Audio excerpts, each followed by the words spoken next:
Hello everyone, this is Amy. This is the second video for our quantum mechanics series.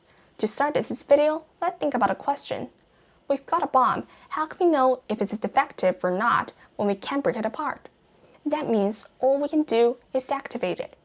But if the bomb is working, it will explode. So what can we do to test it? It seems impossible from a classical point of view. However, quantum mechanics made this possible. We're now going to discuss this topic. Before that, we shall talk about the Mach standard in the ferrometer, since this will be important to our explanation later. It includes a light source, 2 blink splitters, 2 mirrors, and 2 detectors.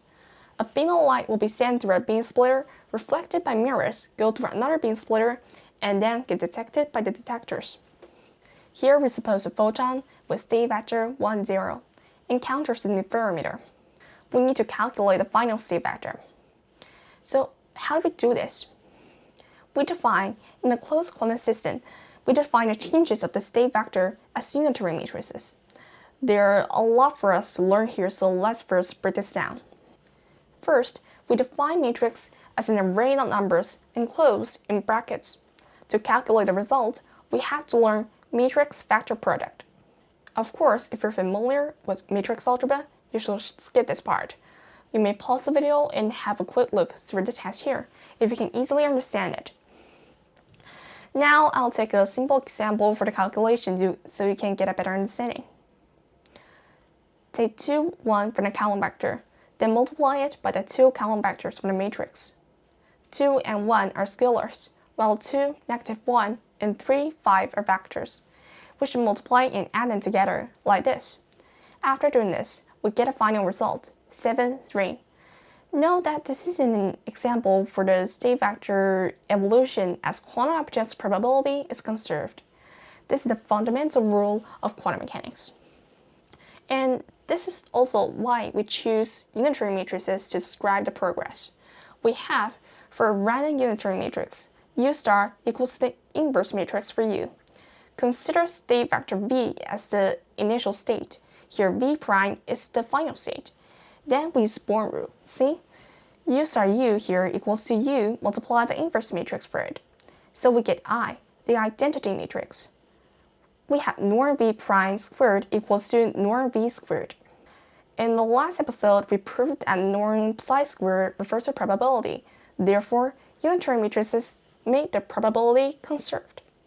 We randomly pick unitary matrices for these beam splitters. As input photon state changes, the results may change as well. So, in the visualization scripts, I add a slider for the angle between the x-axis and the vector. Since probability is conserved here, we got both magnitude and direction for the vector. Using these values, we can easily calculate the column vector. Then, we can multiply the matrices by the vectors to get a result. Run the script and we can see vectors changing in the 2-dimensional h and v coordinates. I'll share the code under the video. You may want to change the matrix for the beam splitters by changing variables here. Finally, we're ready to talk about a quantum bomb. Okay, how does a quantum bomb work? A quantum bomb has a photon detector inside. Once it detects a photon, it triggers the bomb to explode if the bomb is working. Now, I'll put the bomb here in the Mach standard in the ferrometer and send a photon 0, 1. Suppose the bomb is defective, then the photon will be blocked by it, and will detect photon only at D1.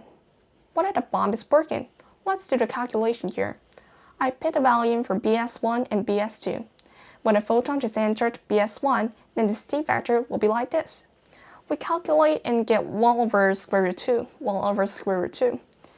Before reaching BS2, the lower part for this photon is blocked. So the input of BS2 is square root 2, 0. At last, we get 1/2, 1/2. Okay, now its probability should be these numbers squared. See, if we measure the quarter of probabilities for the photon at D1 or D2, we know that the bomb is working, though we did not make the bomb explode. This is the counterintuitive part. However, this is true in quantum mechanics. So, In today's video, we learn how to represent evolution of quantum system using unitary matrices and how counterintuitive quantum mechanics is. And that's all for today's video. Thanks for watching.